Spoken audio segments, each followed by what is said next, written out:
We're going to bring homes that people can afford again. It's hard to believe that housing was cheap in this country 8 years ago before this Prime Minister. You could buy the average home for $450,000. $450,000 were all it costs.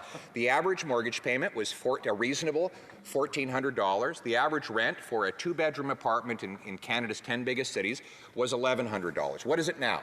Well, the average mortgage payment is now well over $3,000. Double.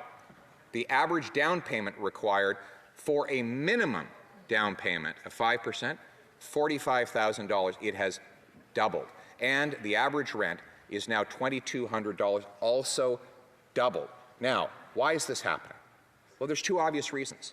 Inflationary deficits are driving up interest rates on mortgage borrowers, and local government gatekeepers are blocking construction from happening in the first place. That is why we have the fewest houses per capita of any country in the G7. In fact, according to Scotiabank, we actually have fewer houses today per capita than when this Prime Minister took office. In Vancouver, the cost of government gatekeepers and red tape is $650,000 for every single unit of housing.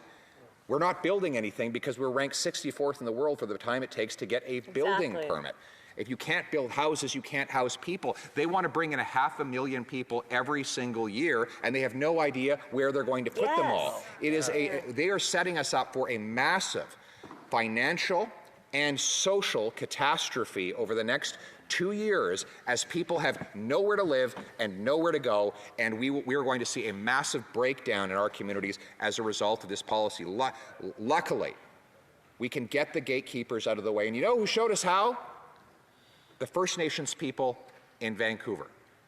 They actually own, there's a reserve in Vancouver, inside the city of Vancouver. The Squamish people, they took on 10 acres of land.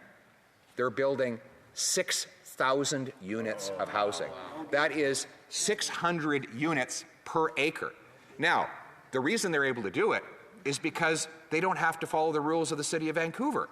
They're their own boss, and they got the gatekeepers out of the way. They did what never would have been possible with these big city mayors. Now, there's been this tradition that Prime Ministers don't criticize mayors, and we use all of the fluffy language you read in press releases about working together in collaboration and partnership for a better future, all the garble that we're so used to hearing.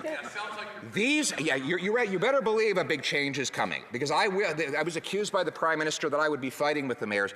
You're damn right I'm going to be fighting. I'll be fighting to get housing for our people. Our young people deserve to live in a home, and I will be putting in place serious financial penalties for big city mayors who block housing construction, and big building bonuses for those that get out of the way and allow housing to be built. Yes, absolutely. We'll bring it home.